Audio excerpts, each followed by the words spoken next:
Hey guys, thanks for tuning in. As you can tell from the title of this video, I struggled a little bit today. But before we get too far into this video, don't forget to subscribe and hit the like button. So you guys have been asking me for a polygel video, and I apologize that I didn't get this to you guys sooner. But I just have not been working with polygel too much lately, and honestly, it's not my favorite to work with much anymore.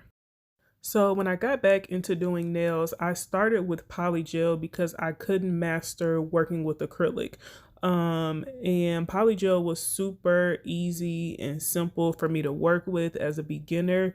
But once I kind of learned how to master and work with acrylic has just become my preference lately. I have a drawer full of polygel that I actually passed down to my daughter because now she's kind of getting into nails. And aside from when she uses it, the polygel just sits there. So I decided to go ahead and just make a video for you guys and see if I could still work with polygel.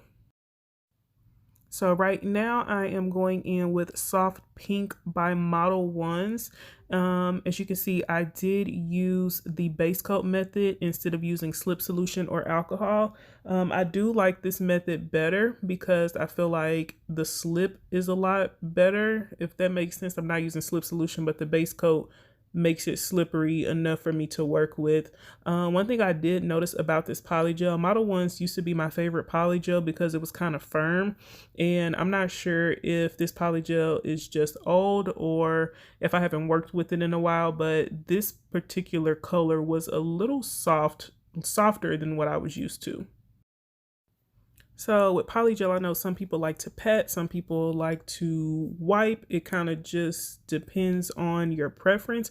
I kind of do a mix of both. I like to pat the polygel in where I want it, and then I will use my brush to kind of glide it, over whatever areas I feel like need a little bit more coverage. We know the benefits of polygel. It's easier to work with. It's a little firmer, so it doesn't run everywhere. You have time to play with it. It doesn't set until you cure it. All of those wonderful things. And again, I felt like those were wonderful benefits when I was first starting out. Granted, I am still no pro. I've only been doing this for about a year, but I did kind of, like I said, learn acrylic a little bit better. So polygel just wasn't on my radar. Now I am using Saviland polygel by, I'm sorry, I'm using Fuchsia polygel by Saviland, and this is actually now one of my favorite polygels. It is a little firmer. Also, Saviland polygel, when you use alcohol and slip solution with it, it tends to leave white streaks behind, but when you use it with base coat, it does not do that.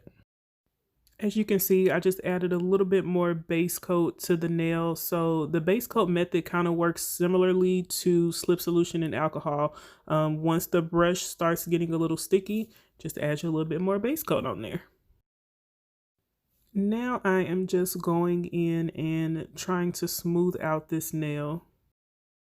Like I said, I am a fan of more firmer polygels, so I think maybe because I use two different brands and types or brands and consistencies of polygel, I think that's why I had a little bit of issue because I was switching back and forth from soft and firm polygel.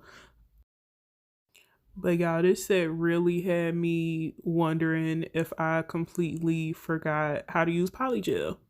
You know how people say you don't forget how to ride a bike or you don't forget how to drive? Let me tell y'all something. You can forget how to use polygel because I did. Granted, I could have went in smaller beads and smaller sections, but I don't like doing all that. I like getting it on the nail and getting it in the light. On this nail, I am going to attempt a swirl. I saw this method on Instagram from a lady named Mello'z Nails. I'll link her Instagram and her YouTube channel in the description so you guys can check her out.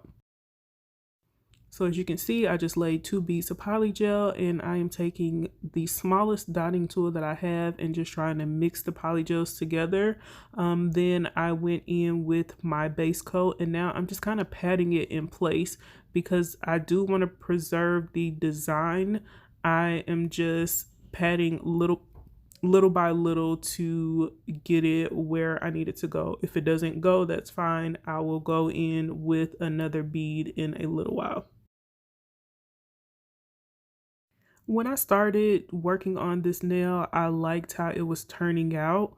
Unfortunately, I did not put enough polygel on there to cover the entire nail, so I did have to go in with more beads of polygel, and I think that's kind of where this nail went downhill for me. As you can see, I followed the same steps that I did when I did the first half of this nail, but I guess I applied too much polygel and this nail just got really bulky really fast. And because I did want to preserve the design, the marble design, I didn't want to remove any of the polygel and start over because I felt like it would have messed it up. Another mistake I made with this nail, again, because I'm so used to working with acrylic, is that even though the nail was already bulky, I still kept this design in clear polygel. Thinking back on it, I probably could have just left it alone and filed down the nail without applying the clear polygel. Once I finished with my shenanigans, I attempted to file and shape these nails off camera. I personally am not happy with the shaping job that I did on this set, but hey, just add it to the struggle bus. Now I'm going in with my Model 1's primer. Like I say every video, I do this to kind of just camouflage any scratch marks that I leave behind from the file and the buffer. I am going in on the ring finger with a matte top coat, which is from iGel Beauty. Am I the only one that pulls my fingers off my flexi hand like it's not a problem? All of my kids, except for one, think that is the weirdest thing in the world that I pull these fingers off. Is that weird to y'all? Let me know down in the comments.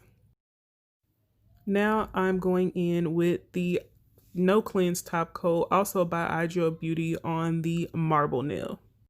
On the remaining 2 nails, I will be using this Holo top coat, which is by Nailed by Naya.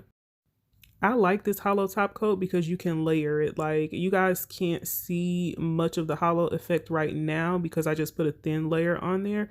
But if I go back and put another layer on there, like, it would be extremely, extremely sparkly and glittery.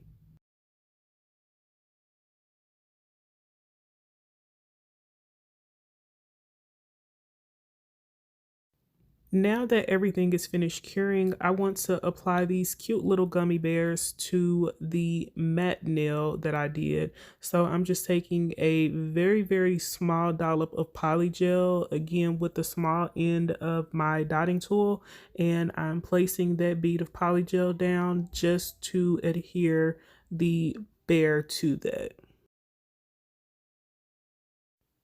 And I'm just going to repeat the same thing for the second bear.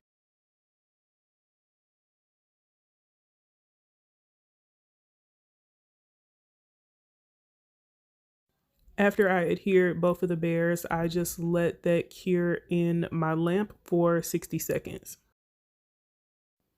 And now that my friend has her nails done, it's time to go in with her cuticle oil because these flexi fingers do get ashy. I think I told you guys in a previous video, I just use a oil pen that came in one of my dip powder kits. I do not use my Mello'z by Verdie cuticle oil on my practice hand. That is reserved for real life hands. And guess what, guys? I now have a coupon code for Loved by Verdie. So make sure you check out my description box for that code. This is the finished results. I do like how this set came out, even though I had a few struggles. I still like the design overall. Let me know what you guys think of this design down in the comment section.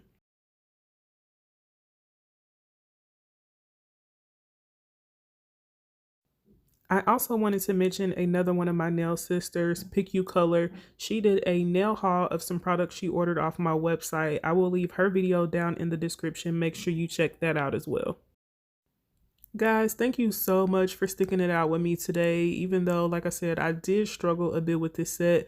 One of the things that I wanted to display on my channel is that we're not all perfect. So I love showing you guys the good stuff, but I also want to show you guys the bad stuff.